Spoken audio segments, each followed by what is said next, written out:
If you recall, previously I mentioned there was division of various areas in the study of ethics.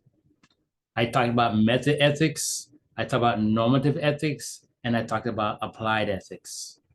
So far, we've been looking at ethics through the eyes of method ethics. Common sense, perception, objective, and classification are not really ethics, but they are things that surround ethics that we need to understand to make gain clarity on in order to make sense of ethics.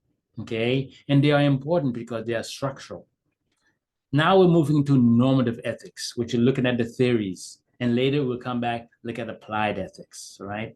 And I mentioned before that the bulk of work we're going to be doing here is about normative ethics, all right? This is the how of it all right? If we gain clarity on the method ethic concepts, which we have to on occasion go to that area, we come into here. And as we enter into this field of the theories, this is normative ethics. Well, we're going to have moral principles, moral guidelines, moral knowledge on how to live our lives. We're looking at sixth theory in their historical emergence.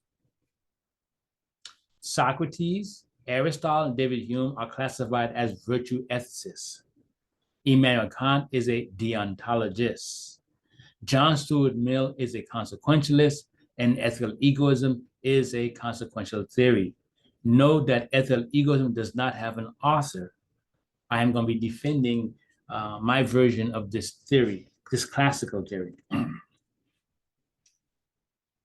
Right now, I want to focus on Socrates, right? Socrates, he has a moral principle.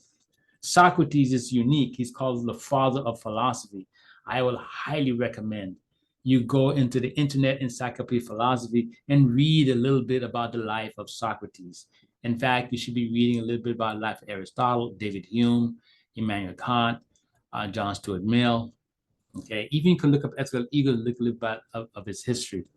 And when I say read, when you go look up Socrates and Internet Encyclopedia of Philosophy, you'll have all his theories, okay? But the first paragraph gives a summary of his life. It's about usually 1 or 2 paragraphs, okay? Read it and get familiar with these individuals, all right? Very famous in Western philosophy, and Socrates is famous around the world. Socrates, the father of philosophy. But now let's just focus on his view of ethics, okay? Socrates never wrote a book. He didn't write because he thought writing killed the spirit of philosophy. But in general, all professionals, I say all professionals I've interacted with haven't the same understanding of Socrates' view of ethics, okay? And so we're going to take a glance of his theory of morality, right? And I do that through the way Socrates spoke, called paradox. A paradoxical statement, okay, is a statement that's asserted to be true, but if you look at it from the other way, it can also be seen as false. Is the glass half full or half empty? It depends on how you want to look at it. Okay, it depends on how you want to look at it, right? And a few of these paradoxical statements can be strung together to imply the truth of Socrates' moral principle. No one does wrong knowingly. Now, as adults, you know that's wrong.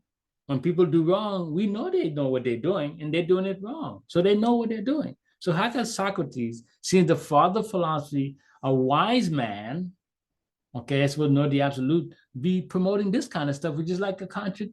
It's a paradox. You can't say it's really false. You can't say it really is true. It's like there's some sense in what might be true, right? I'll share with you what's going on. It's the idea of knowledge. Socrates, the father of philosophy, he's a grand epistemologist. He have a good sense of what it is to know. Okay, what it is to know. And he believes and he argues that if someone truly has a deep philosophical knowledge, which is like an absolute truth, if they really know what's going on, they would not do what they're doing. Because they lack that deep knowledge, that's why they do what they do. I can embrace Socrates' intention. I understand where he's going, bravo, bravo.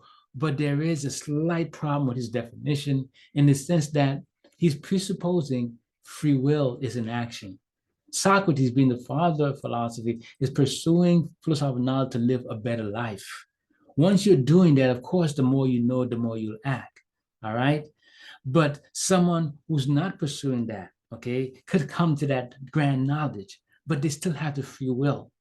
If you say that I have the free will, and then I have the knowledge and I have to act that way, you're denying the use of free will. So even at the highest knowledge, the grand philosophical knowledge, you still have free will. A moral agent is still free, even in the greatest act of doing good. They're doing it because they think it's the right thing to do, right? And I would say that's a weakness there in that theory, okay? But you should see where it's going, all right? No one knowingly hurts himself. Does someone smoking a cigarette hurt themselves? You may say yes. But for Socrates, knowing, do they really know they're hurting themselves? Think about it. You eat food you shouldn't eat, all right? You eat lots of pizza. You know that's unhealthy for you, but why do you do it? You knowingly hurting yourself, are you not?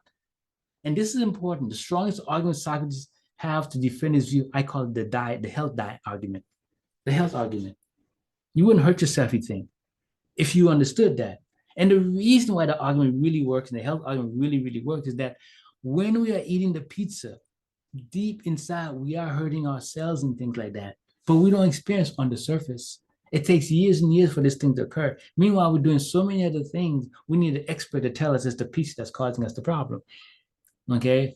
Pizza and similar other type of food. Okay? The health is itself a mystical thing. Right? So he's saying that we do not have that deep knowledge. If we did, we wouldn't do it. Okay? If we really knew that Ricky was hurting us, we wouldn't do it.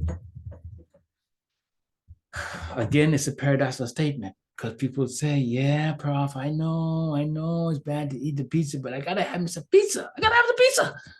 Can't live without pizza. Okay? What can we say? But you know where he's coming from, right? You know where he's coming from. He's an idealist, right? Virtue is knowledge. Moral virtues, basically, ethical virtues is knowledge. If you have the knowledge of honesty, you're an honest person. You have the knowledge of truth telling, you're a truthful person. You already hear the paradox already, right? If you have the knowledge of being fair in business, because it's that business class, you're going to be fair in business. You already heard what I'm saying right now, right? Just because I have the knowledge of how to be fair in business doesn't mean I'm going to do it. You see, this is the essence of Socrates. He really thinks knowledge is so valuable that when people have it, they're going to use it. And in that sense, he's denying free will, okay? But he's not really philosophically denying free will because what's happening is that he's making the assumption that people want to be good. Socrates has chosen to live the good life. He has chosen to live that life. And once he's made that choice, everything I say up here follows with necessity. There's nothing, his theory is flawless in that sense. The only thing is, we would have to have another claim that says, I've chosen to live the moral life. Once you've added that claim above all the other paradoxes, right? The theory follows with precision. It works without the shadow of a doubt. How many of you have ever sat down or looked in the mirror and said, oh, I choose to live the moral life. Oh, I chose to live the moral life. Well, have you? You haven't? So you're acting moral in the moment. You're acting ethical in the moment. Have you said, for the rest of my life, I'm going to try to live the moral life? Okay? Did you have done that? No. Okay? Socrates made that choice. When you made that choice, his paradoxical statement makes sense. Without them, he's denying free will because you can be in any of this situation and choose to hurt yourself and choose to have the knowledge to do right and don't do right. Okay? And when you're doing something wrong, sometimes you don't know it's wrong because something's sophisticated, all right? But other times you know it's wrong and you can know it's wrong and you still do it.